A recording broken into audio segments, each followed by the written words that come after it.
Good evening, all. It is 7:05, July 6, 2023. I call this meeting to order. Roll call, please. Councilman Becker, Here. Councilman Jekyll, Here. Councilman Lesko Hair, Here. Councilman Schultz. Here. President Johnson. Here. Item 3, public hearings. Tonight we have none. Item 4, public comment. The city council will receive comments from city residents. Comments are generally limited to 3 minutes per individual. Anyone wishing to speak is required to sign up in advance or state the following items for the record when called upon: name, address, subject matter, and contact information. No action will be taken on any public comment unless the item is also elsewhere on the agenda. To those on the hybrid side where you're visiting us with Zoom, if you wish to speak during public comment period, raise your virtual hand through the Zoom, and as the chat box is not monitored during this meeting, and those on the roll or on the call must remain muted until recognized to speak.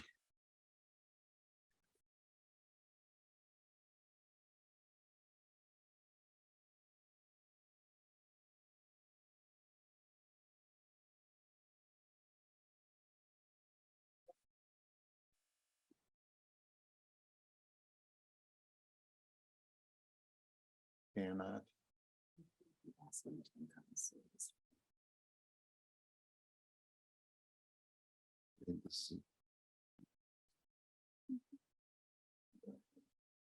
No. Maybe.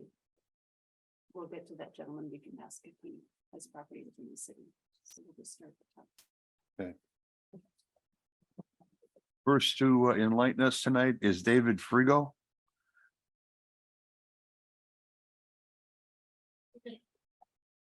Please come to the podium, make sure the light is green, and state your name and address. Thank you. My name is David Frigo. I live at 409 Milo Street here in Fort Atkinson, and I have noticed that there are a number of places on the sidewalks where the sections of sidewalk are broken or in need of repair or replacement. And I have talked to two gentlemen here in town who are confined to wheelchairs, and they both have complained about it because luckily they do have insurance to cover the damages done to their wheelchairs. One has an electric wheelchair and it had to be completely replaced. And the other one said that he's had trouble with his too. And the third person was a young woman, and what got my attention to her was she was screaming and swearing at the top of her lungs because she was having trouble getting through on the sidewalks. And that does not show anything good for this city.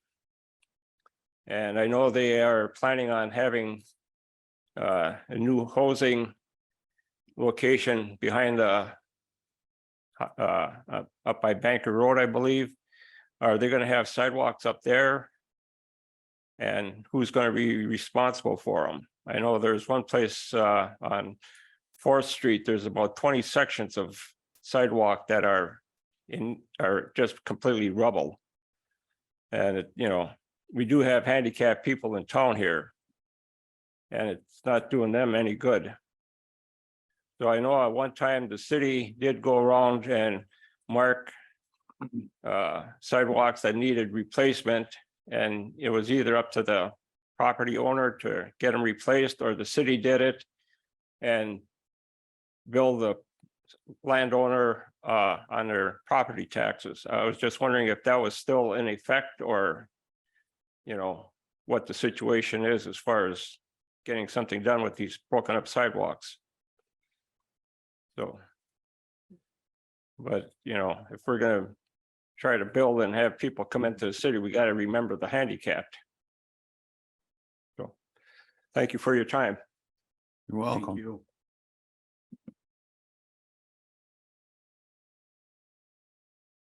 John House.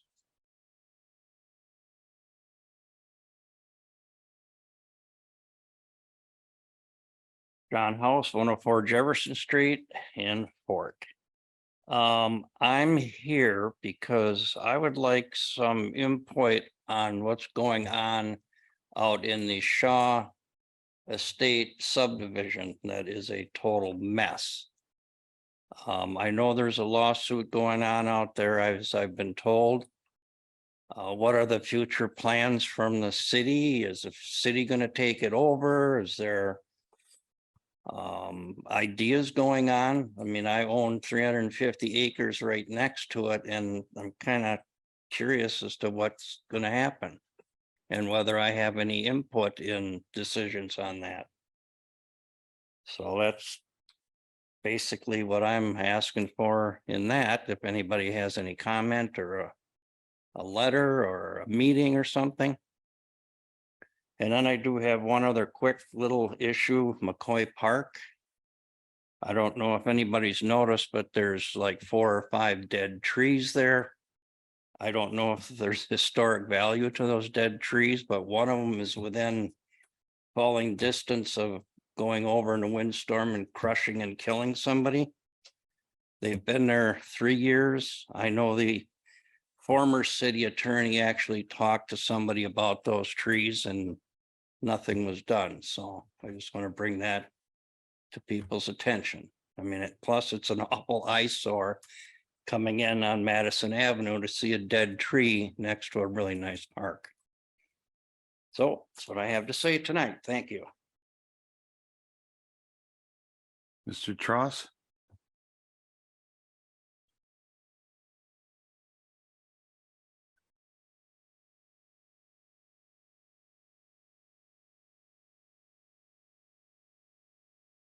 I'm sorry. I don't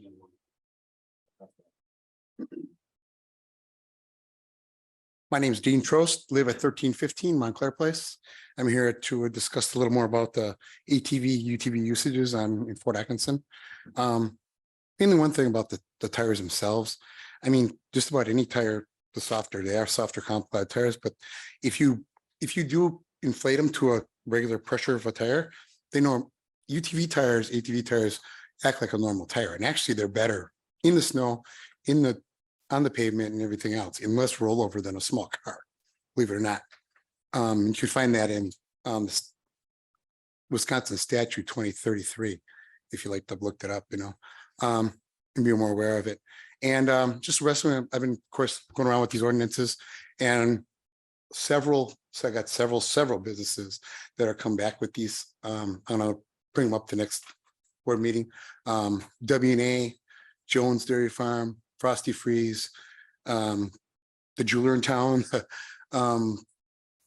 I'm meeting with Quick Trip and the guys with Quick Trip. They're definitely on board. They just got to get the main guys to sign them, along with Stop and Go. Festival Foods is another one we're going. And soon as he's in next week, I'm going to meet with him. So there's several businesses, even more than that. Even the Fireside, believe it or not.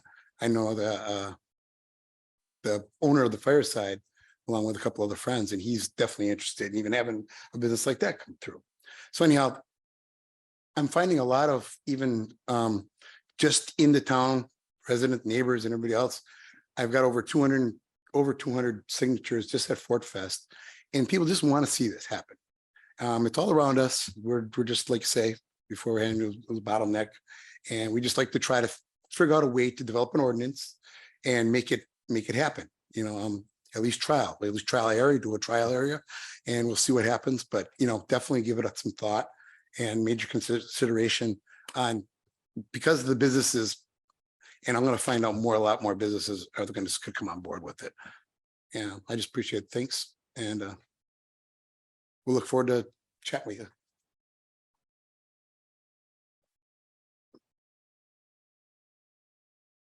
Nate Friedel?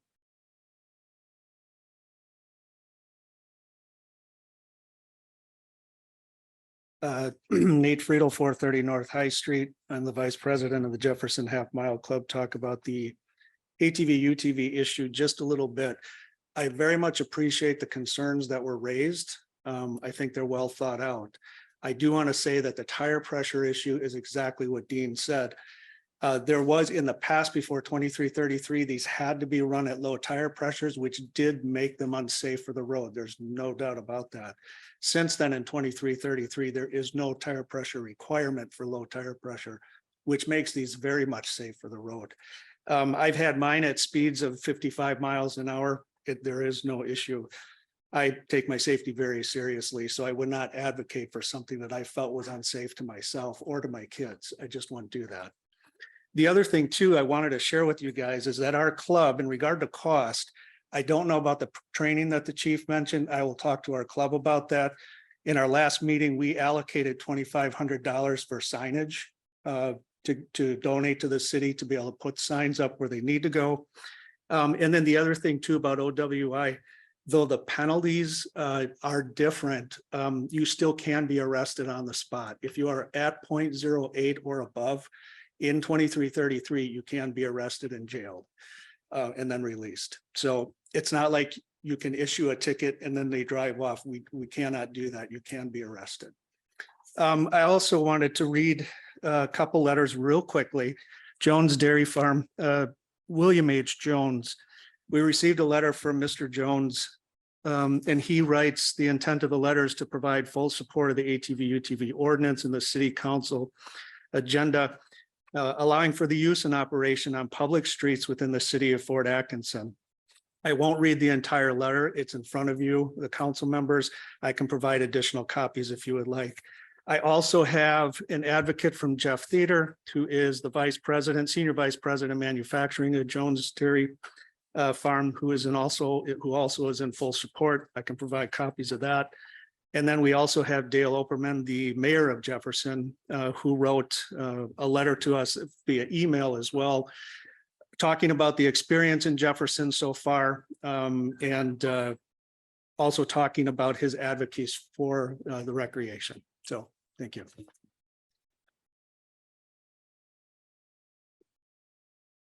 Okay, I'm going to have troubles pronouncing this name. From Lower Haven Road, we have, do you have property in Fort, Mr.? What is your name, sir? Do you have property in Fort? Then unfortunately, you're not, the rules don't allow us to allow you to speak. Thank you, sir. We have one more. Again, I'm not gonna have trouble with my reading of penmanship. 1245, Jody. Please come talk to us. Hi, good evening. My name is Jody Raditz. I've lived in Fort 2 years now, and my address is 1245 Jeanette Street.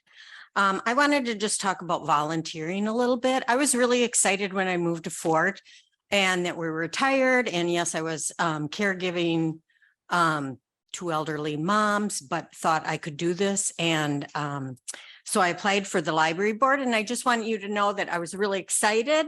I understood I was going to have a talk with the city manager, which I did, which later I thought, oh, I think I should have been way more formal on this. I think this was more of a job interview. But I applied for the library board because I believe in libraries very strongly, and I love libraries. And I also have worked in libraries for 22 years. I have a master's degree in library science, and I was shocked when I did not get this position. And I understand that it is just go by the draw, but I'm like, for somebody who really wanted to come into town and help make a difference, and then be told, well, oh, a lot of people, we advertised a lot more and people came in. I just was like, oh, this was just saying you didn't get it right there. So I just, in talking with people in the community, I learned that Mr. House applied for 3 positions and he didn't get it. And I see that he's at the city council meetings. He's a concerned citizen. So that really made me wonder. And then we had the position of Mr. John Donahue, that he applied and went through the voting for it. And then the council just came and decided on you, sir. And I've heard really wonderful things about you, but it just made me think that the optics of this is really looking horrible for Fort Atkinson, as far as I'm concerned, and I know a few other people. So that's something I just wanted to bring up to you, that I think everybody is stronger when we work as a team. And you have to hear people who disagree with you and people who agree with you. But if you just are always going to possibly choose the people who are always going to agree with you, I don't think that's a representation of the town. So I would encourage you not to be afraid. And one thing I see is very much is we're afraid is Halloween. Why is Halloween not in the dark? And I know it's been this way for years, but it's a vote of we're afraid something might happen. And so I just encourage you, please do not vote on because you're afraid. Thank you. On the Zoom meeting, do we have anyone who wishes to speak?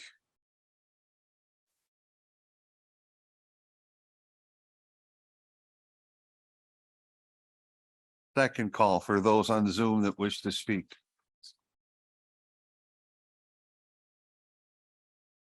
Third and final call for those on Zoom that wish to speak. Option is closed.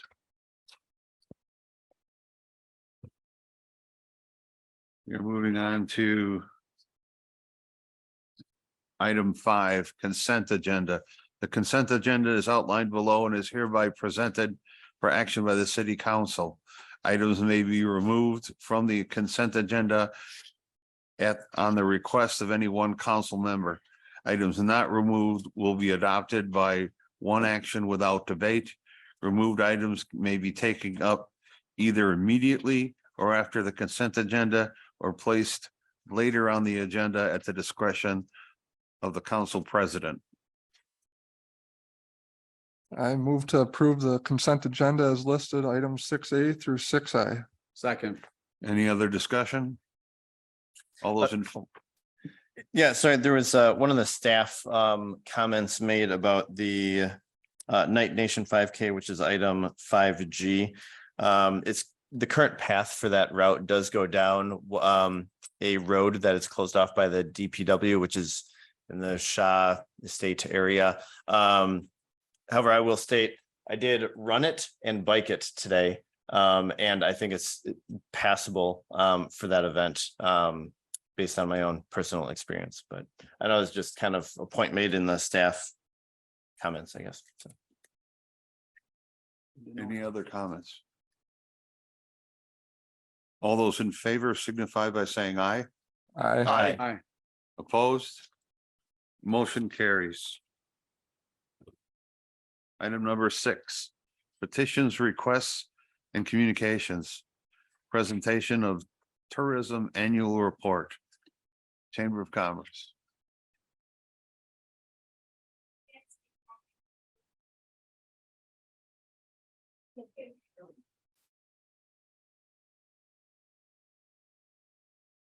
Hello, so I'm Holly Tierney. I'm the tourism manager. And I don't know how much time we have, but I'm planning to go through the whole packet here. I think we probably have time for that. So, all right, so it is Fort Atkinson Tourism's mission to promote this community and the immediate surrounding area as a great destination for overnight guests. Since joining the chamber in August 2022 in the role of tourism and marketing manager, I've had the opportunity to initiate a variety of marketing efforts to help bring awareness to Fort Atkinson's substantial draws.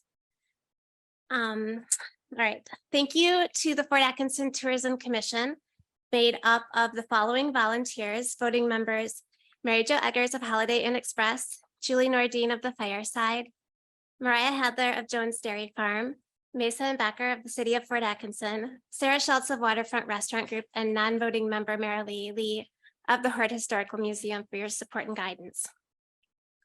Here's a brief look at current tourism trends in our state and around the country, a recap of the past year's projects and some future goals. So per the US Travel Association's report from June 29th of this year, total travel spending improved to 1.4% above May 2022 levels and was up 5.5% year to date through May 2023. Air travel demand appears to have stabilized somewhat and remained up 10% in May from the same month last year. Hotel demand remained below pre-pandemic levels for the third consecutive month and was down 2% in May. Overseas arrivals made little improvement and remained 26% below 2019 levels in May. While the tourism industry is still recovering in some areas, tourism here in Wisconsin is rebounding very successfully since the pandemic. With a $23.7 billion impact in 2022, 174,600 jobs generated, and a $1.5 billion contribution to state and local taxes. In short, tourism is big business, a vital part of our state's economy, and one of our top 3 industries along with agriculture and manufacturing. And I've got the links there if you guys want to look that up. Also, if you can always just email me and I can send you this so you can click on it if you don't want to try to type that in. Looking back on my first year with the chamber, some early projects included creating a jingle contest and a fall decorating contest. The purpose of the decorating contest was to motivate community members to invest time and money into the exteriors of their homes and businesses, so tourists have an even more positive experience when visiting Fort Atkinson, and to get the members of our community excited about the role we all play in visitors' impressions and experience. The contest also created shareable content for social media and marketing purposes. The purpose of the jingle contest was to acquire memorable marketing materials at a low cost while spreading awareness about Fort Atkinson. The contest also resulted in creating shareable content for social media and marketing purposes while it was ongoing. It was fun for the community to see the entries as they came in. Original jingles from as far away as Ohio were received, with local resident Mark Nordine taking the grand prize. The winning jingles have since been used on several radio ads and will be a continued source of branding for the community. When I joined the chamber, we had a Chamber of Commerce website serving 2 roles: the resource for chamber members and the tourism website for Fort Atkinson.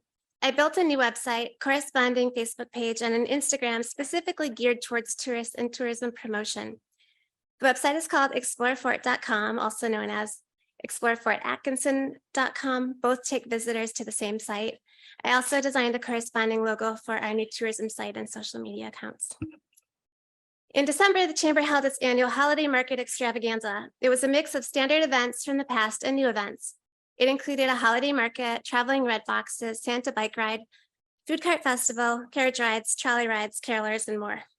An aspect of the event that was new last year and an initiative of Fort Tourism was the Santa bike ride, modeled after similar bike rides during the holidays that are often a big draw. Takeaways of the event: yes to Santa bike ride again this year, but a shorter route and warm endpoint are needed. We'll also do more to share the route map ahead of time so people can watch and cheer on bikers more like a parade. Tourism budget investments in the late fall, early winter of 2022 included $950 towards the Janesville Avenue Holiday Bike Path Lights project and $2,500 for the community of Fort Atkinson to join Wisconsin Bike Fed as part of a larger effort to market Fort Atkinson as a healthy, bike-friendly destination. Outdoor recreation is a huge business, biking in particular, and with Madison being one of the nation's most bike-friendly cities, it makes sense to get in on the action and draw some of those visitors our way. On that note, I formed a community bicycling committee with the goal to meet about once a month to raise awareness about bicycling throughout the community and to create at least one biking-related event or meaningful impact, like installing more bike racks, better signage, or bike safety courses, for instance, per year. Since forming this committee, several important biking-related events have sprung up, from the police officers' initiative to invest in bicycles for their police force, to Heart of the City raising funds for bike racks or a repair station to be determined, to the Lions Club bringing back Tour de Fort this year. Maybe the committee is inspiring action, or maybe it's purely coincidental, but either way, it's exciting for our community. Our next bicycle committee meeting is scheduled for July 18th if you want to join us.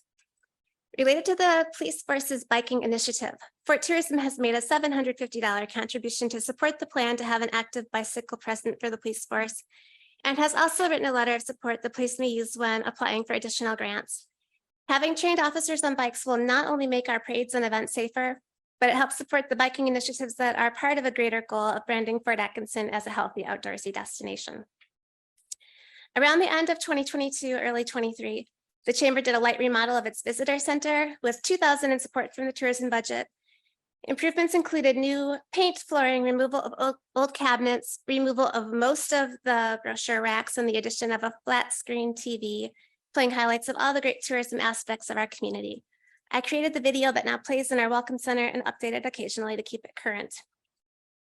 Going into 2023, a goal was to do more to market the Rock River, Bark River, and Lake Koshkonong, including installing more piers and/or kayak launches, having a boat parade or other initiatives. Since then, I've been in touch with various community members, continuing this conversation with my next meeting about it coming up on July 12th, when I will meet with a Jefferson County Parks representative about potentially holding a kayak float event in the future.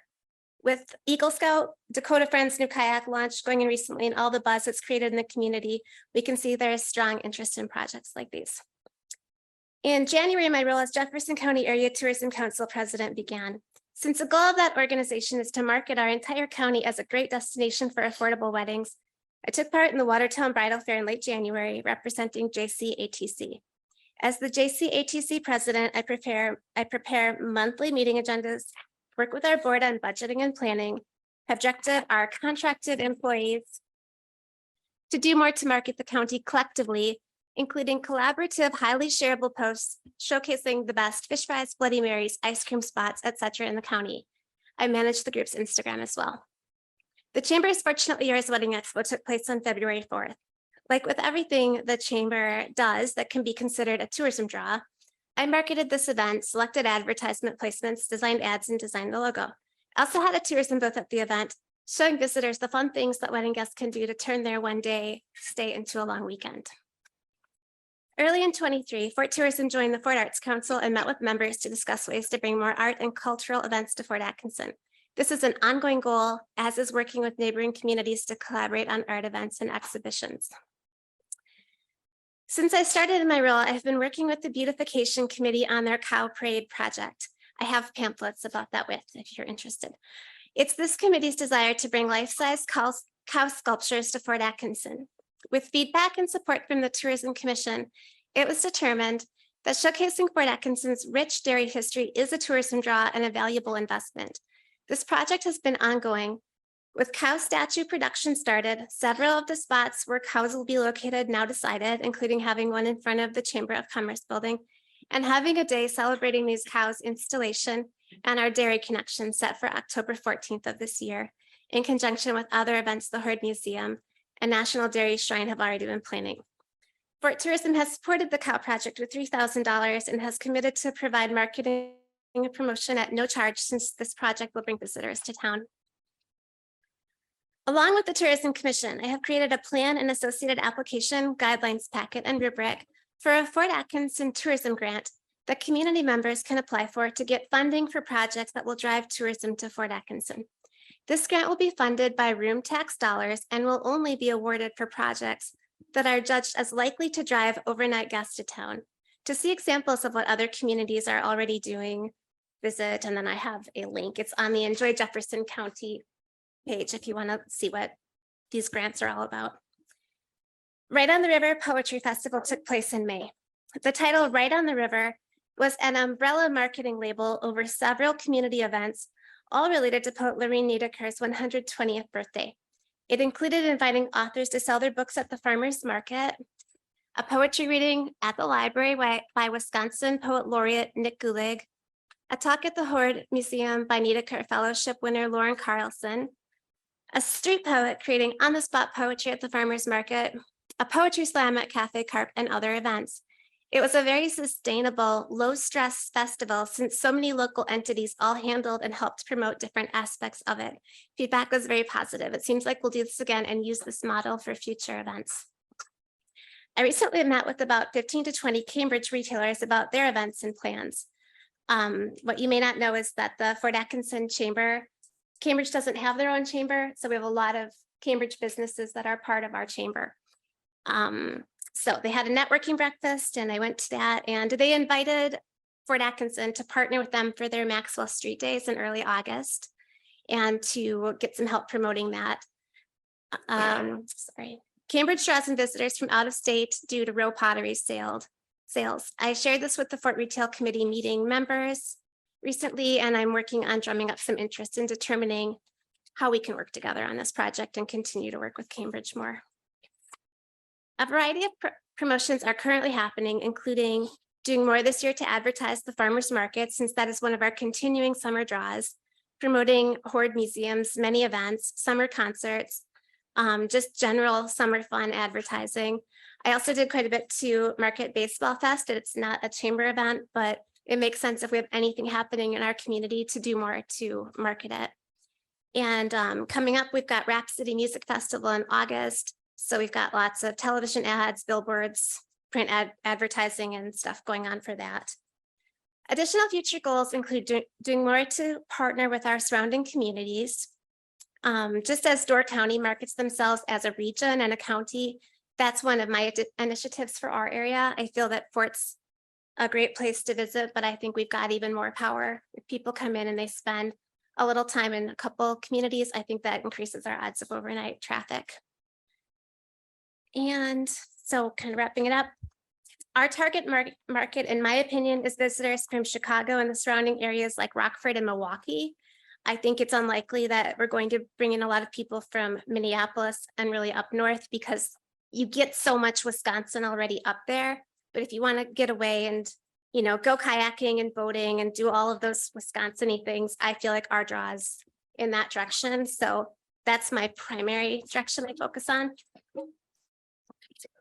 And I've got attached to this a profit and loss statement that compares year over year and some marketing numbers, and that's it.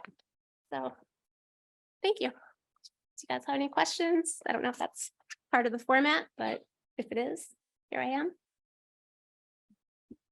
Okay. Council have thanks. any questions? Thank you for your time.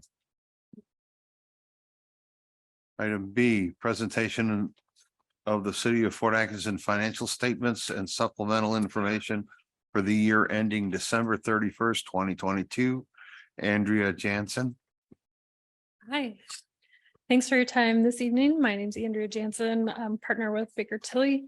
And you should have, so 3 documents related to the audit, the 2 formal reports, the financial statements and supplementary information, the reporting and insights.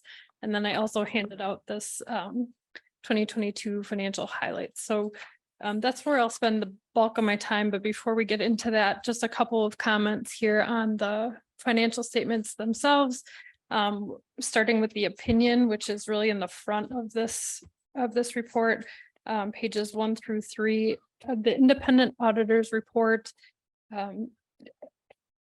is similar to last year. I will explain a little bit about the city does receive an adverse opinion on its discreetly presented component unit, which is not included in the financial statements.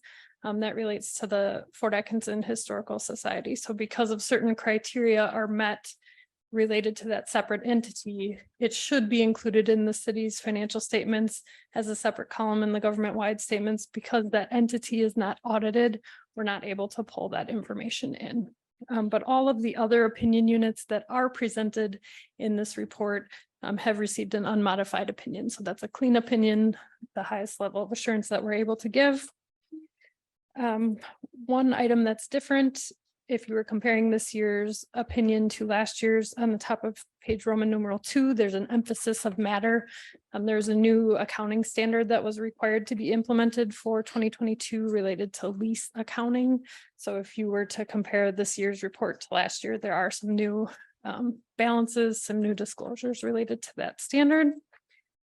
And then lastly, in the opinion on page Roman numeral 3, the last paragraph, we are issuing the report required by government auditing standards because the city is required to have what's called a single audit this year, which is essentially a compliance audit over federal and state funding. So because of the CDBG expenditures that happened in 2022, you've exceeded the $750,000 threshold. So that audit is going to happen this month. Yep. Very shortly. And the report for that is due to the federal government, uploaded on their website at the end of September. So we'll be done in time for that. For the reporting and insights document, this, for those of you who are familiar with this report, is largely made up of required communications.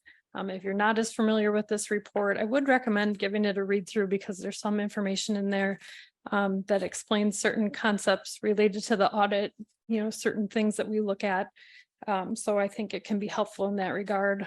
A couple of things that I wanted to draw your attention to, starting on page 6, is the internal control matters.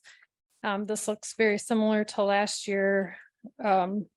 We do issue a material weakness over financial statement close process because we do assist the city in preparing financial statements. We identified material journal entries.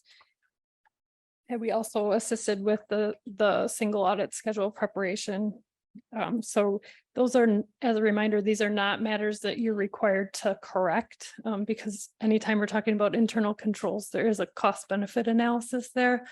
You would definitely need to hire additional staff to be able to maintain a control environment that would get rid of all of these. I shouldn't say all of these two material weaknesses. A couple other things to draw your attention to. Page 12 is a link to our website with resources really intended for this group. So if you're looking for additional information, related to your role with governance, you're welcome to visit that website. Two more items in here. Page 25 has a list of the materially corrected misstatements that we identified during the audit. I would say these largely relate to sort of one-time grant related activities and other capital projects this year. But those are listed there for your reference. And then the last page of this report is really geared towards 2023's audit. Gives you some ideas of things we may want to know about. So if at any point during the year you feel like this is something the auditor should know about, or if you have questions, you're always welcome to reach out, and our contact information is in this document as well. So then moving to the 2022 financial highlights, or the numbers for the year.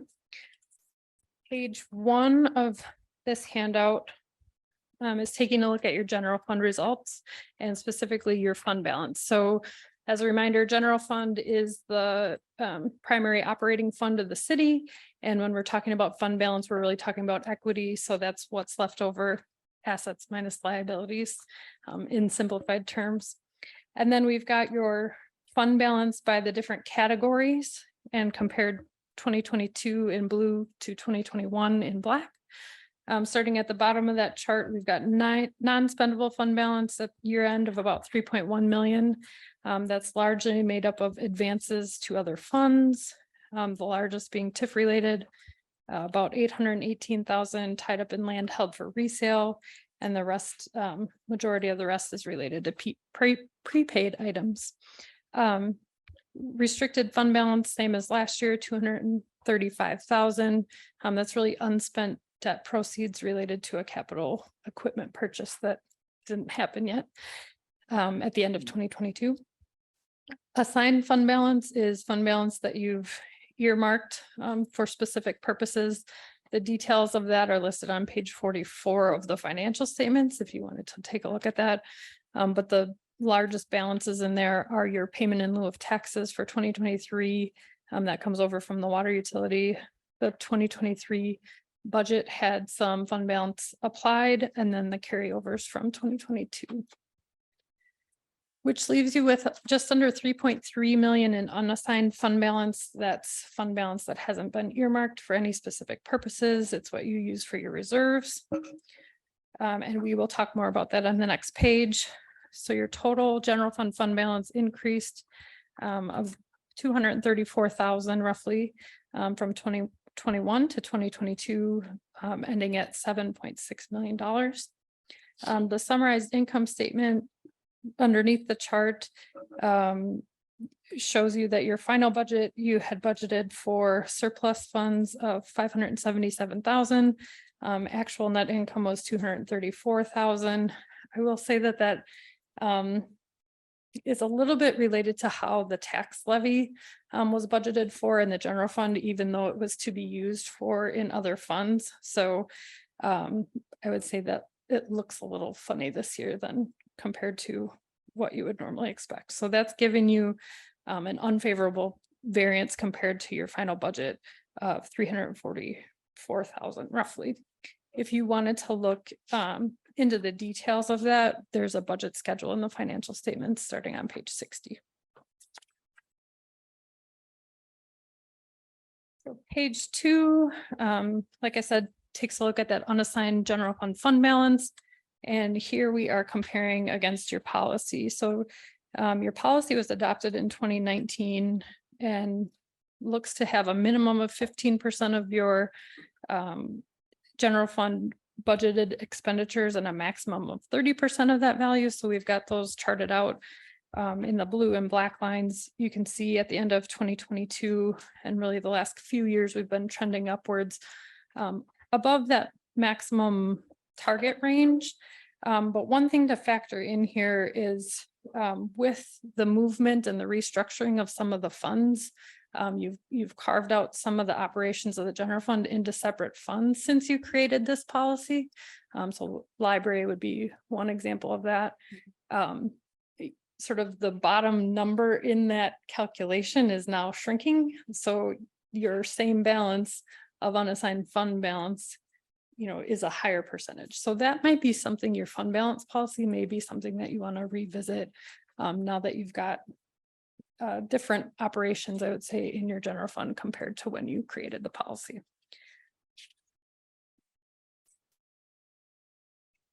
Page 3 takes a look at your debt management. General obligation debt is what is charted out in this graph. The state statutory limit is 5% of your equalized value. So that's the top black line. Your actual general obligation debt outstanding is the bottom line, about 16.6 million at the end of the year. And then you've got a policy maximum in between there. So you can see over the last 5 years, your margin between your limit, your state statutory limit and your actual debt is growing. So that's always good news. And you're, well within both the state statutory limit and your policy limit. So that is also good. Below that chart, we do have a little bit more information, the breakdown between your general obligation debt types. So some of that is city related. About 3.7 million is utility related. And also in your utility funds, you have revenue debt, which that is guaranteed by future utility revenues and is not anticipated to be paid back with tax levy. So that's a different type of debt. It doesn't factor into your debt limit calculation. And if anybody likes data, there is a link to a tool that lets you play around and compare to really any municipality in Wisconsin. There are other metrics there besides that too. So page 4, still talking about debt. But here we're talking about how much you're spending on debt, and this does not include your utility funds. It's just focused on your governmental activities. You can see below the chart about $2 million spent on principal and interest in 2022. And we compare that to your non-capital expenditures in those governmental funds. We pull the capital out because otherwise that ratio can get all over the place. But so 15.8% at the end of 22, up slightly from last year, but we've also included some comparative metrics from other municipalities of your size in Wisconsin, and you're in all the last 5 years below those comparative metrics. So.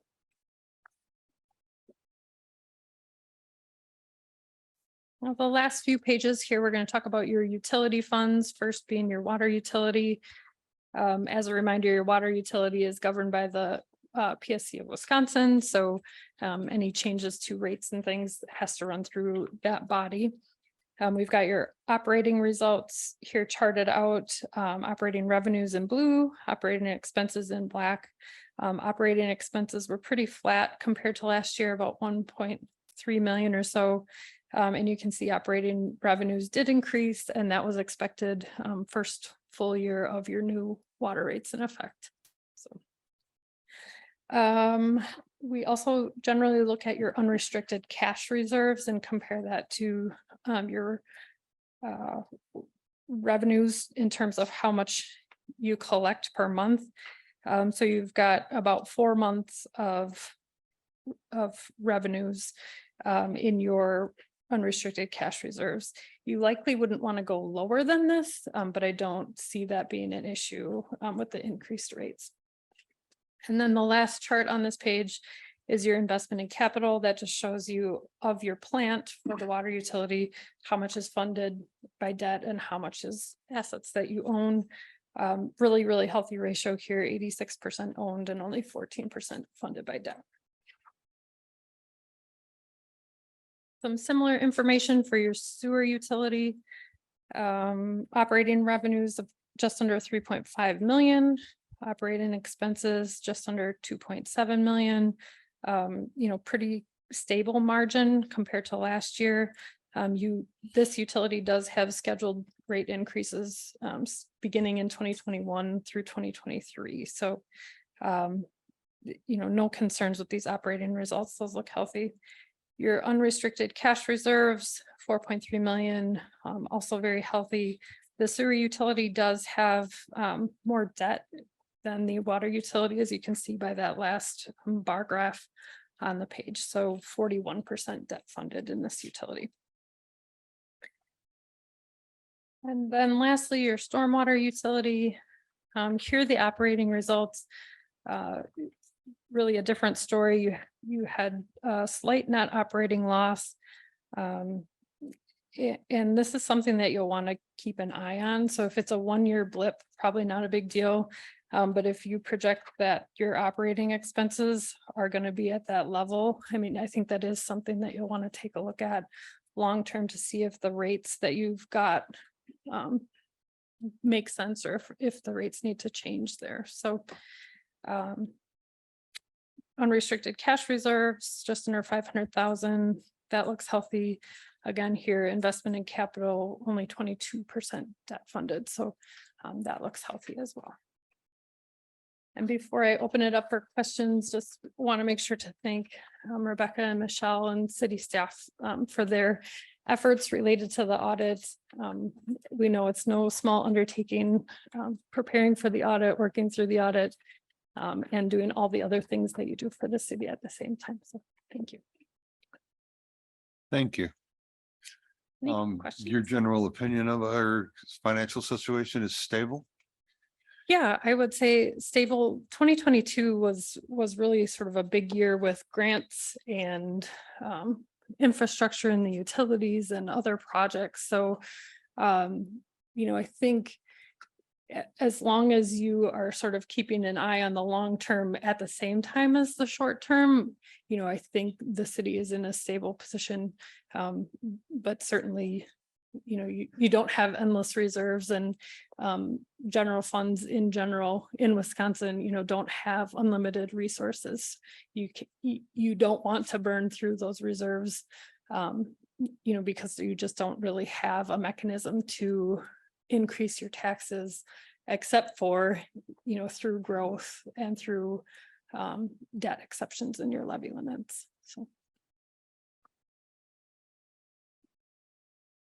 In your experience, are any of the identified material weaknesses out of ordinary for a community of our size in comparison to others that would be like ours? Yeah, no, definitely not out of the ordinary, especially for a municipality of your size. I would say, help most, if not all, of the municipalities that we work with in your population size with their financial statements.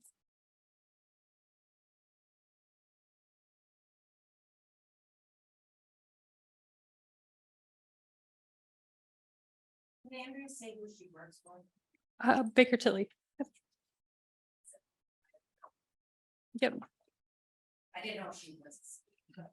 Oh, no, independent audit. So I'm based out of the Madison office on our public sector team. So all the work that I do and that my team does is all with municipal governments.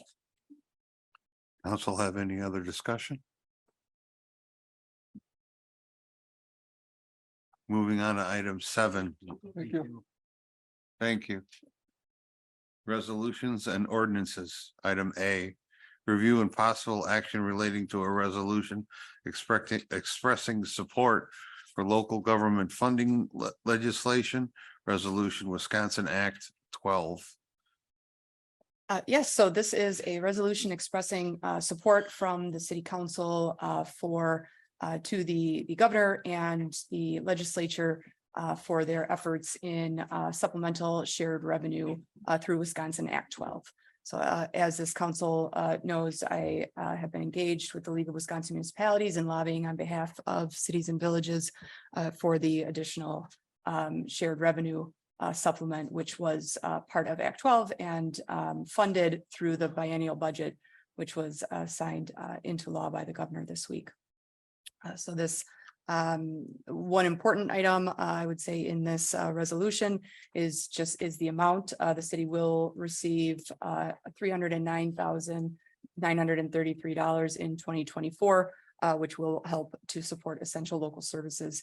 And as I have identified in the past, structurally, the city is looking at a $400,000 deficit moving into the 2024 budget. And so this 309,000 of additional funding will get us 3/4 of the way back to neutral.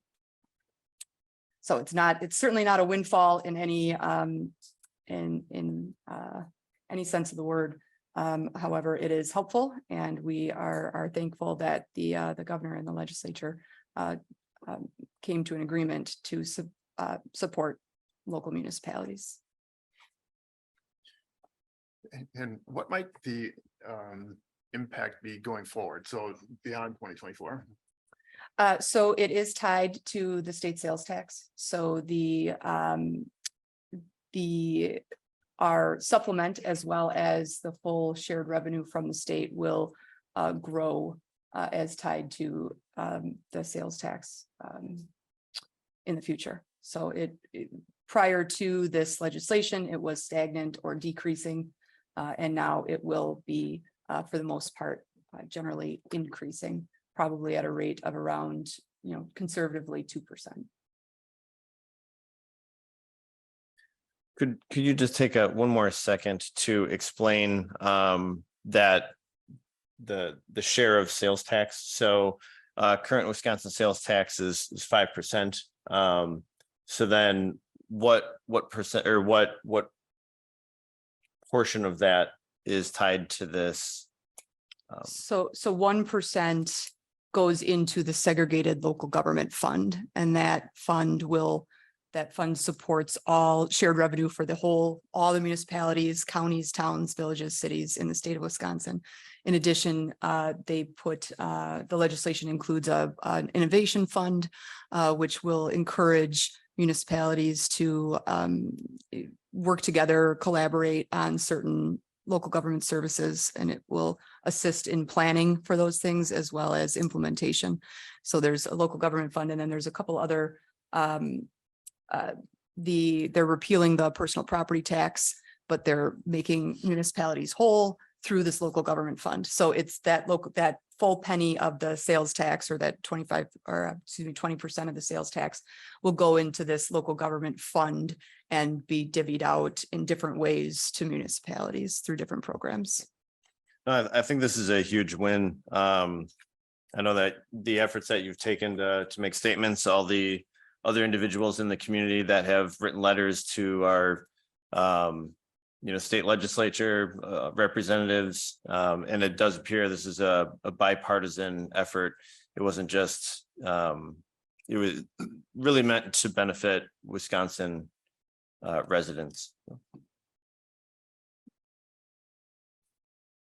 I move to adopt the resolution expressing support for local government funding legislation, Resolution Wisconsin Act 12. Second. Any other discussion? I just want to say, this is fairly monumental. It's easy to be a cynic about state politics, and I certainly have been at times. But this is like a once in a generation kind of example of bipartisanship. And people coming together from both the local level and the state level to get something done. It's not perfect. It's not going to fix everything. It's not going to guarantee that property taxes never go up again. But it's going to do a lot of good throughout the state. So glad to see it.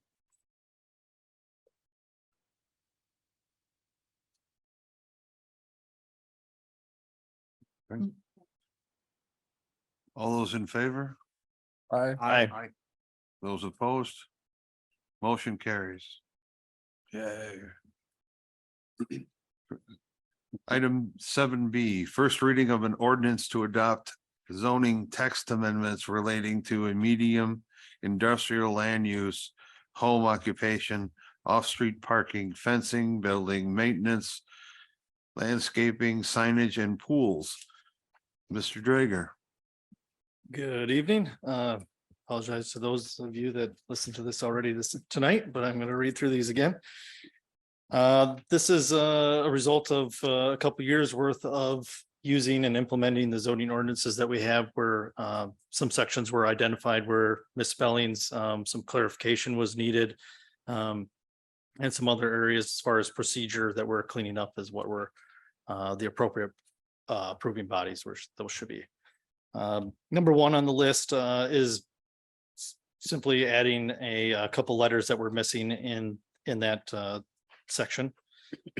Number two, this is removing a setback requirement for garages only for multi-unit housing, which would allow for underground parking for potential development and things like that. It is excluding single family and two family lots. We're not making any changes there. This is just to allow to stack parking and things like that underneath the multi-unit. Number three, urban mixed use zoning district. Residential is allowed on the first floor, and what is being removed is a line stating that residential uses should not become a majority ground floor use. It's just cleaning that up to be a easier read for what is allowed. Number four, in the industrial land uses, medium industrial was omitted in our current zoning. So this is adding in clarification of what the requirements and allowances are for medium industrial. Moving through that section. So it affects several different areas in the zoning ordinance, but they are pertaining to medium industrial uses that are already in place. It's just putting them into text. Section number 5 is a home occupation accessory land use, is clarifying the permitted home occupation vehicles. This is moving it to one vehicle per home occupation. It's aligning the parking of trailers and vans associated with the home occupation with what the requirements are, allowances for home occupation in our current zoning right now, which has a few different things in there where no storage and display of materials or goods is allowed. No adverse impact, no effect on traffic, congestion, should be no outside visible knowledge of home occupation when those things are permitted. So it's just clarifying the one vehicle for that home occupation. Let's see. So number 6, off-street parking circulation. This is also clarifying other parts of our zoning ordinance require concrete or asphalt to be in place for parking on private property of your vehicles. This is getting rid of the gravel allowance there since it is contradicting other parts of our zoning ordinance. Number 7, also off-street parking. This is cleaning up some language. Actually, what's in there right now is it has some language in there that requires 6-inch concrete for your private driveway. That's being removed and changing the wording to just be specifically for your driveway approach and your sidewalk where traffic will be coming across. Also down there, item number letter C is also clarifying that it's for replacement approaches and new approaches and not your private driveway. Number 8, excuse me. This is also limiting off-street parking, clarifying different types of vehicles that should be kept on a residential property. It would not allow for bulldozers and backhoes and lots of equipment that are not associated with residential property. It is specific to a home occupation permit though. So this is for home occupations. This is not for a personal vehicle or things along those lines. Number 9, fencing design standards. The first part here is clarifying, we already do not allow for coated chain link. That's section 150640. 53E, if you want to be specific, that states that coated chain link fencing is not allowed in the front yard or the street yard. We're clarifying the intent there, I believe, is to be for all chain links, so that is being cleaned up to include chain link in general rather than just specifically coated chain link. Number 6 down there, same line item number 9. That is making a change there to allow for a slightly taller fence for industrial uses primarily, where they are limited to a 4-foot fence in the front and street yard. In security fence situations, that doesn't really help a lot. So it would be allowed to have a taller fence, but it would be required to be a little bit more attractive in design rather than simple security fence. Number 10, it's correcting a graphic that is currently in our zoning, is contradicting the text that is in there as far as what fencing is allowed in the side yard. So it is a graphic being replaced, or it's being replaced by a graphic that is it's the same as our text. Sorry. Number 11, swimming pools, making some adjustments right there to better reflect what the building code and common practices by other municipalities are. Right now, we ask that any new pool has a 6-foot fence installed around it. This is dropping that to 4 feet. And then making some other changes with the pool height, and then not having to have a fence installed. Also changing there is the requirement or the allowance for an existing fence that's 42 inches. This would step that up to 48 inches for an existing fence for safety reasons. 42 is not recommended height for safety surrounding a fence. Number 12, building maintenance on private property. This is a section that was in our previous zoning ordinances. This one is being recommended to be put back in there. What it does is it helps define and regulate people that are not maintaining their property within their zoning. Requires them to use materials that are meant for outdoor use, or to coat them with paint or a protective product to maintain the property. Number 13, that's a typo. Basically, the 2 words were switched around in the original, in our current ordinance, and we would be just correcting that. Landscape applicability. It's simplifying some confusing language in there. Basically, it's just clarifying that the only areas that are required to follow landscaping and improvements like that are the parts that you are improving or adding to. Number 15, permanent business sign group.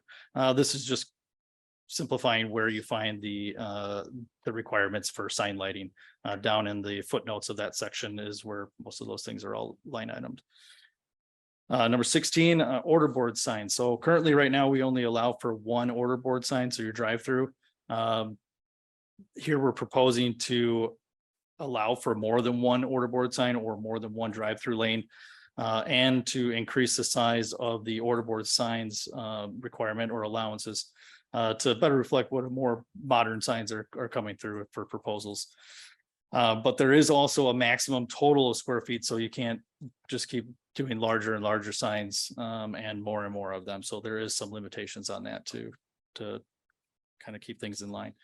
Number 17, these areas here are correcting something that we already do by procedure. Most of these things we put in front of Plan Commission for approval. In our zoning ordinances, it says that the zoning administrator and city engineer can approve all these. Like I said, we've already been practicing having plan commission approve these, so this is just clarifying that in our ordinances. Except for swimming pools, that requires a site plan approval right now, and what's funny is that was the only one that had to go to the plan commission. We're switching that around for simplicity, and that would just be done through my office and zoning administration. But there are very clear rules of what is required for pools, so there is no moving away from those. The requirements are still the same. Number 18, also a typo, village was put in there instead of city in that section, so let's replace a few items there. Number 18 goes back to the line item number 17. This is just a graphic explaining that same thing, where the procedure is and who the approving body is, and making those appropriate changes.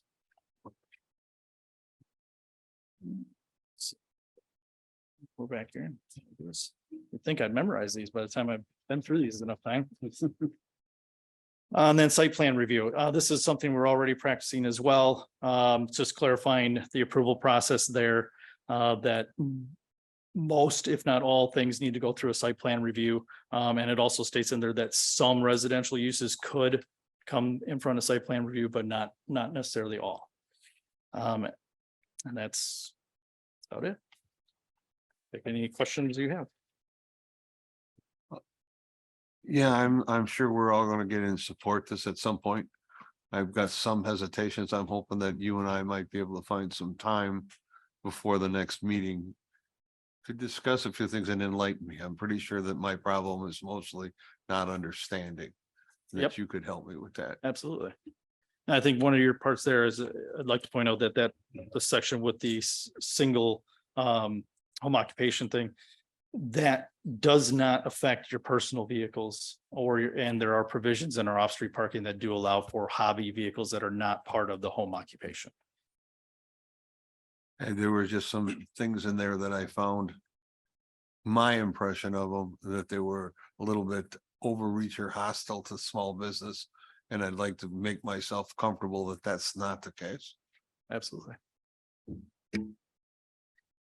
I know you stated this during the plan commission and during the ordinance, in ordinance committee. Yep.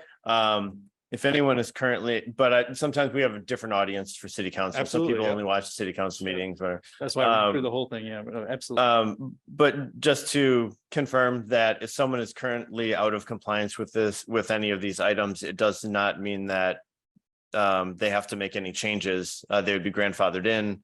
This just goes forward with any new. Are you talking about the ordinances as a Yeah, whole? Yes, yeah. If something's pre-existing, we are not retroactively going after other things. So this would be new items. Okay, thank you. Well, unless it's a violation of the ordinance. If it's a violation of the ordinance, Prior. if it's a violation of what's already in there, yes. Right. But I mean, if you're having a business that's occupying a house that's against the ordinance, then that wouldn't necessarily be true. Okay. I suppose Thank on you that for the specific one. clarification. Yep. I guess as a whole, most of these would not be retroactive, but for somebody coming for a home occupation license, yes, they would have to follow these ordinances if they're adopted. One other concern I didn't bring up earlier, the gravel surfaces. Yes. What, this might be more for like Sully, but like backyards, parking a little trailer or something in your backyard has to be on a surface, gravel or paved surface. Why can't we have gravelled surfaces in them? Most of the reason for hard surfaces is because of the longevity of wear. So a lot of the gravelled surfaces are dirt surfaces, especially in the wintertime. They end up rutted up and they drag materials out on the street and they're kind of unsightly and unkept. And I don't know if the ordinance goes so far as to say, in your backyard, a small area of gravel. It's mostly related to parking vehicles and that sort of thing on hard surfaces. Right. Because I can understand where your vehicles are trafficking in and out and potentially dragging, but if it's parked up alongside the back corner of the garage where, there's not going to be dragged out. Right. You got a long stretch of concrete driveway or blacktop driveway. Correct. Yeah. And I think I touched on that during the ordinance committee as well, that those instances where you are parking it behind your garage or something along those lines, that is allowed, but you have to be, it's supposed to be screened. Okay. so that your neighbor doesn't have to look at it. Yeah, going off of Councilman Jekyll's question, Andy, I could be mistaken on this, but if we start allowing larger gravel, essentially parking surfaces, doesn't that create issues with our stormwater permit? It does. If we get up to the commercial scale of things, all of the runoff from those gravel surfaces essentially is putting in the river exactly what we don't want to put in the river. Okay, that's what I thought. So thank you. Andy, the existing gravelled, small gravelled areas that exist in the city, are they allowed to be maintained? If they're grandfathered in, they're allowed to be maintained? I would assume so. I don't know that I've ever been faced with something like that, to be honest with you. We have some pretty substantial commercial gravel parking lots in the city, but on a residential area, I don't think it's ever come up on our radar, to be honest with you. Well, I can just see on my own property where I have some gravelled roadway on there. For the most part, it's paved. But there was some gravel access area that every so many years, you got to put a little bit in it so that to keep you from having a mud hole in it or a sinkhole. I would assume because it's grandfathered in and acceptable, that I would be able to maintain it. Yeah, I don't think we don't go looking for issues, of those sorts. And I think most people are practicing, correctly in those gravel surfaces, adding gravel or grading them or whatever they need to do to maintain them. So. Yeah, well, good, because I'd hate to hear that Bruce is in trouble because he put gravel in his mud hole. No, from what I interpret out of our zoning, pre-existing gravel sections are allowed to be maintained. As long as they were conforming to the ordinances of when they were installed, would be the main thing. Well, this was good, and this is just the first reading, so it sounds like there'll be opportunity to have some more questions addressed. So I will move to direct the city manager to prepare this ordinance for a second reading at the July 18, 2023 city council meeting. Second. Further discussion? All those in favor signify by saying aye. Aye. Aye. Opposed? Motion carries. Thank you. Item 8, reports, officers, boards, and committees. The city manager's report, Ms. Hausman. Thank you. I was able to attend the Wisconsin City County Management Association Conference in Green Bay on June 21st through the 23rd. It was a professional conference and offered a great opportunity for professional development, education, and networking. So thank you. Public Relations Executive Assistant Sarah Wayert recently attended an event for municipal communication professionals hosted by the League of Wisconsin Municipalities in Madison. She was able to tour the Capitol and learn more about effective communication tools. The museum held an ice cream social on July 4th and saw about 725 people come through the doors for ice cream and outdoor games. Also, 250 people attended the World War II USO concert and dance, and about 750 people attended the Dairy Day at the museum. So it's been a very busy month for the museum staff and volunteers. Road work on Highway 12 continues. The sidewalk ramp improvements continue and the milling and repaving is now scheduled to begin in August, with the entire project scheduled to be complete by the end of August.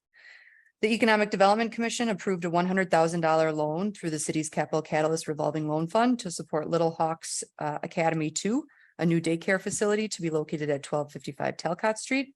Congratulations to owner Chris Hansen on growing her business into the 4th daycare location here in Fort Atkinson in the area, which is much needed here. As I referenced before, the governor signed the 2023-2025 state biennial budget into law this week. The budget includes supplemental shared revenue, as well as small increases to transportation funding. The budget also includes funding for housing bills and loan programs through WIDA and funds to combat PFAS contamination. So I'll continue to monitor those items as the rules are created by the state departments to see if the city can benefit from any of those additional housing programs. And also just to note that city offices and facilities will be closed on Thursday, July 13th from 11:30 to 1:30 so that staff can attend and enjoy the all staff picnic. Thank you. Thank you. Item 9, unfinished business. Tonight we have none. Item 10, new business. Review and possible action relating to proposals for the fire chief recruitment process. Ms. Hausman. Thank you. On June 1st, the Police and Fire Commission authorized staff to issue a request for proposals for recruitment services to assist in attracting a top quality candidate for the fire chief role. We did issue that RFP and received 5 submissions from private companies by the deadline. The PFC reviewed these items on June 27th and recommended that the city council hire GovHR for $26,000. The PFC also recommended that the additional service of the assessment center be kept in as an option in case a differentiation was needed between the final candidates. So the reasons the PFC recommended GovHR are outlined in the memo. Their proposal met the requirements of the RFP. The firm's approach is very thorough, including position assessment, which we do need to update our job description and review the salary range for that position. This firm exclusively recruits for the public sector and has a vast network of potential candidates through Wisconsin and the Midwest. The recruiter that the city would be working with has vast experience in the fire field, as well as recruiting in Wisconsin for fire departments of various sizes and complexities. In addition, the recruiter did provide some additional thoughts on the challenges in recruiting fire chiefs in today's market and offered ways to overcome those. And we did perform successful reference checks in South Milwaukee, Menominee Falls, and Beloit. We do have funds available in the fire department salaries account due to the departure of Chief Roush for the remainder of the year. So there is money to fund this recruitment service. So the staff does recommend that the city council authorize the city manager to execute the contract with GovHR for the fire chief recruitment for $26,000 with funds from the fire department salaries account, along with retaining the option to add the assessment center to the process for an additional $8,500 if needed, as determined by the hiring committee, which includes the police and fire commission and the city manager. I would be happy to answer any questions. So essentially, even though this proposal was more expensive than the others, it was the feeling of the PFC that this was the best fit for what we're looking to accomplish in this hiring process. Correct. I think the minutes are in this packet too from that PFC meeting. There was a very thorough discussion. I think they spent about an hour on this item. They really did look at all 5 of the proposals, and they did recommend that the council move forward with GovHR. I'll just say GovHR, I mean, they have a very good reputation, and like you mentioned, they specialize in public hiring. So I think the recommendation makes sense. Does this process have sort of a general timeline that we do this by early fall? We have this in place by before the end of the year, we have a fire chief? Yes, I think their process was about 4 months, was between 3 and 4 months from start to finish.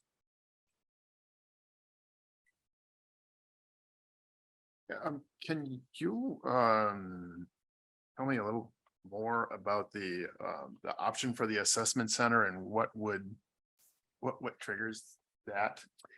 The PFC indicated that they didn't think that it was necessary for 4 or 5 candidates, as was outlined in the proposal. They wanted to keep the option open to engage with the assessment center if it came down to 2 candidates, and they really were struggling to determine which candidate is a better fit for the organization. So they wanted to retain that option. I did reach out to the recruiting firm to see if they were willing to put together an agreement that retains that as an option for further into the process, and they were agreeable to that.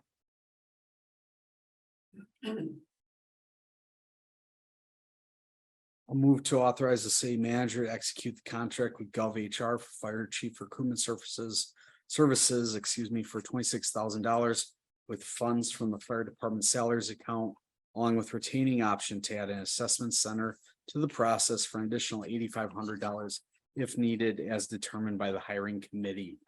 Second. Any further discussion? All those in favor signify by saying aye. Aye. Aye. Aye. Opposed? Motion carries. Item 10B, review and possible action relating to development agreement between the city of Fort Atkinson and Fort Healthcare. Mr. Selly. Good evening.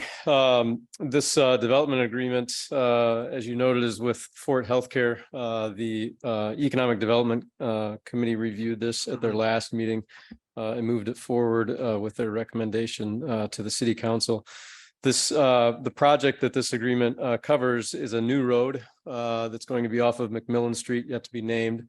It includes 5 residential lots on that street, 4 of which will be occupied by houses that are currently being moved from the North 4th Street location up there. And the 5th lot will be a duplex residential lot that will be a new construction lot up there. The elements of the road will include not only road, curb and gutter, sidewalk, but also all the utilities below the road. There will also be a stormwater basin at the end of the road that will accommodate this development and has capacity for additional development within the area.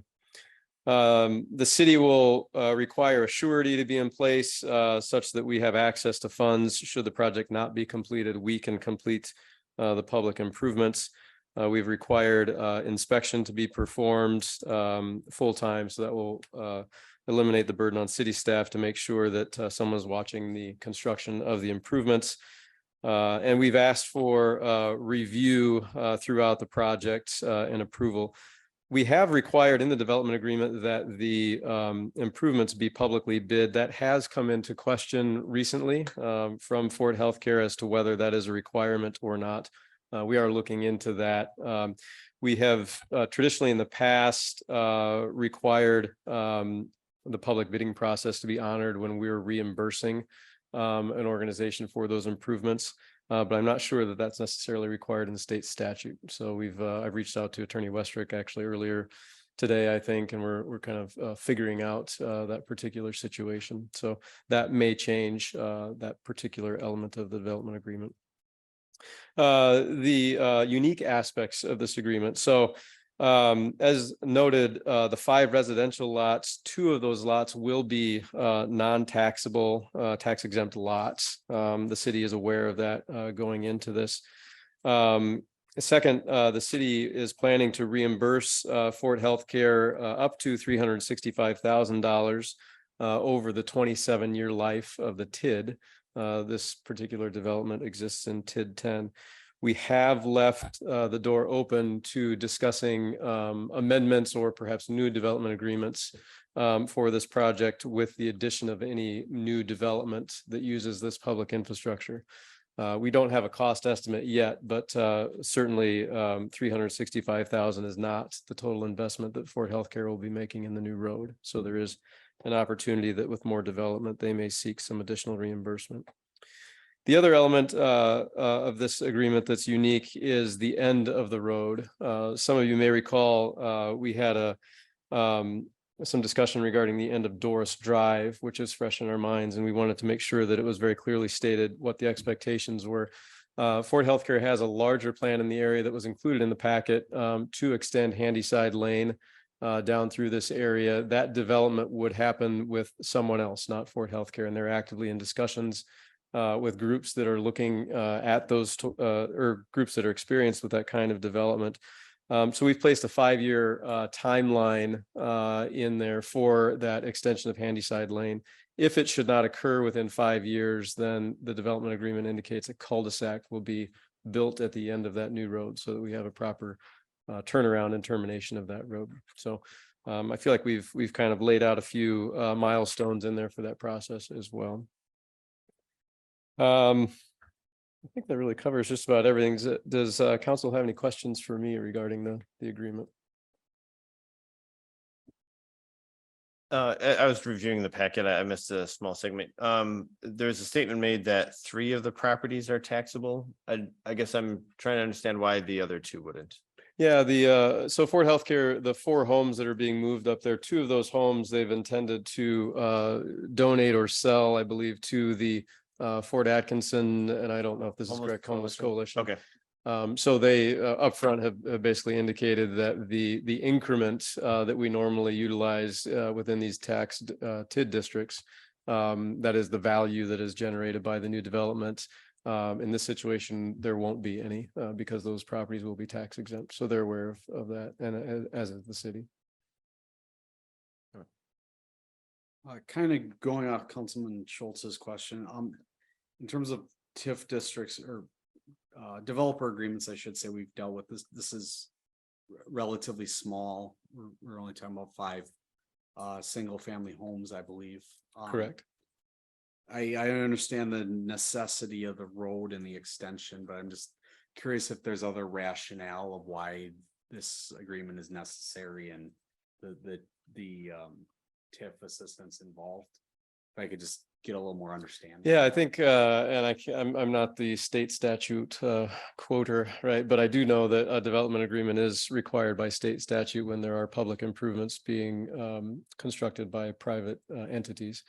In terms of the assistance that's being provided, I will say it's a 27-year payback. So it's a fairly small amount of the increment generated on the residential basis. And I don't, again, we don't have a final cost on the public improvements, but my early estimates were somewhere between $700,000 and $1 million for this short section of road. So I don't think Ford Healthcare is receiving nearly what they're putting into this, which was their expectation. But in terms of the rationale for simply providing any assistance at all, I think it was requested, and I think we arrived at something that was reasonable for the benefit that's being provided to the city here. No, that makes sense. And obviously with what Fort Healthcare is doing to try to open up areas of that part of the city for residential redevelopment, we certainly do want to assist them. So I agree with that. So I just appreciate the further explanation. Yeah, it's an unusual situation. They're essentially providing quite a bit of investment in that area without the expectation of a lot of payback in the long term. So, Did I understand you correctly to say that the road hasn't been named yet? it has not been named yet. Is there a process that happens through? There is not. Is it possible that the city could come talk, discuss it, and possibly talk to the school systems and allow them to suggest names to the students? I think there's a number of ways we could approach that. I have 2 words for you: Bodie McBoatface. It's resonating. I think a lot of you understand that. That was a contest to name a ship, I believe it was. But yeah, I do think that there might be a nice opportunity here to provide some public input in a way on this street name. Thank you. If Fort Healthcare were to seek additional reimbursement down the road, it wouldn't, I mean, it would come from funds that are generated by the creation of the district. Correct. So it's not like the city would be on any kind of additional, or there would be any kind of financial implication for the city beyond what is generated. Right. So the easy option that you might imagine is that the other side of the road gets 5 residential lots.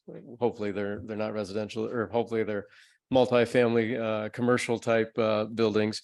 But should those lots be built on the other side of the road utilizing this infrastructure investment by Ford Healthcare, it would be reasonable for us to look at this particular investment that they've made and say, hey, you know, we can perhaps provide a little more increment back to you for that.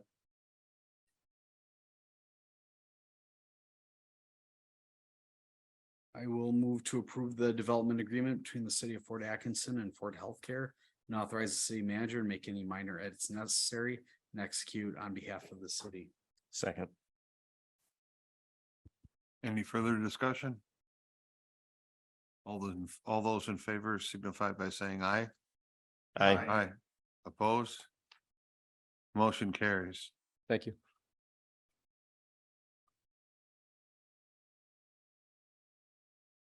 And item C, review and possible action relating to a certified survey map for the property located at 1712 and 1714 Montclair Place. Mr. Drager. Yeah, so this is a, excuse me, this is a request for a two-lot certified survey map. The property owner, Aaron Berry, has a lot that is over on Montclair, which she is currently building a condo on and would like to separate those lots so that a twin home lot can be provided. So in that instance, each side of the building is allowed to own or owns their own half of the section of the lot, which means they maintain all their own parts of the home. There is a maintenance agreement that has been already provided for the joining parts of the structure. But this is typical for this area. The two lots to the west of that are similar as well. And that's pretty much all there is to it.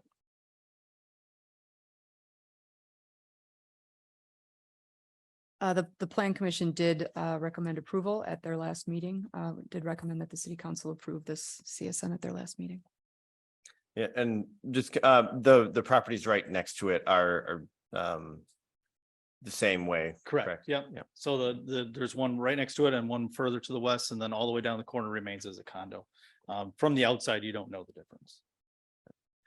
I move to approve the certified survey map for the property located at 1712 and 1714 Montclair Place, subject to the conditions outlined in the staff report. Second. Any further discussion? All those in favor signify by saying aye. Opposed? Motion carries. Item 10D, review and possible action relating to a certified survey map for the property located at 624 and 704 Sherman Avenue East. Mr. Drager. All right, so this is also a two-lot certified survey map. This one's a little bit more complex. The property owner, Mr.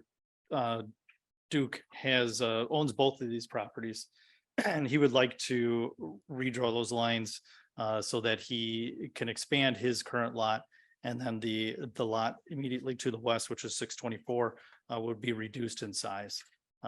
He did voluntarily expand the width of that lot to make it a conforming R2 SR2 lot, which was nice.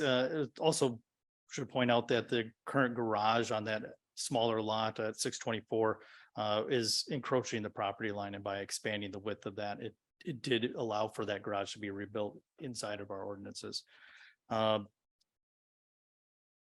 Yeah, so I mean, obviously his lot expands. The major thing to look at here, I shouldn't say major, but the biggest item would be the loss of the shoreline access for the 624. It is not unusual. There are lots along that way that are similar to this, but this would be remaining a conforming lot rather than creating something that doesn't conform to its current zoning. Again, the plan commission did review this at their meeting on the 27th of June and recommended that the city council approve it. I'll add that part sometime.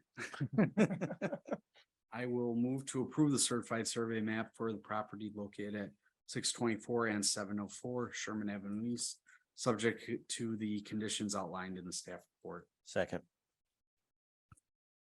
All those in favor signify by saying aye. Aye. Opposed? Motion carries. Item 11, miscellaneous. Tonight we have none. Item 12, claims, appropriations, and contract payments. A review of possible action relating to the verified claims presented by the Director of Finance and authorization of payment. Ms. Everett. Just to comment, I want to apologize for the late timing of sending out the claims. I know you probably prefer more than a few hours. As I mentioned in the email, my AP is the process that we use. It's a module through our financial software that allows staff to transfer invoices through the web. And I found it very convenient because I can review specific invoices and look at them in detail and just focus on that one at a time. And it also breaks it down by department. So while that has benefited us, it became a disturbance when the security license had lapsed. So while it prevented us from accessing it, it also safeguarded keeping everything secure. So hopefully we don't have that again. I was kind of wondering today when the. Yeah, get and the I email this morning. apologize. I should have emailed yesterday that it wasn't going to be sent out. I apologize for that oversight. But again, I'd be happy to answer any questions, whether today or if something comes up the next couple of days. I move to approve the verified claims as presented. Second, All those in favor signify by saying aye. Oh, Aye. the roll call vote. What am I thinking? It's been a long night. Councilman Becker, Aye. Councilman Jekyll, aye. Councilman Lesko here, Aye. Councilman Schultz. Aye. President Johnson. Aye. Before you move on, I did become aware that the agenda that was printed had a possible going into closed session for the city council, and that that was the incorrect agenda. So we're not requesting that the city council go into closed session at this time, which leads us to the last item. President Johnson. Motion carries. Sure. We moved. We're looking for a motion to adjourn. Move to adjourn. Second. All those in favor? Aye. Aye. Aye. Aye. I'm gonna make that a roll call vote next time.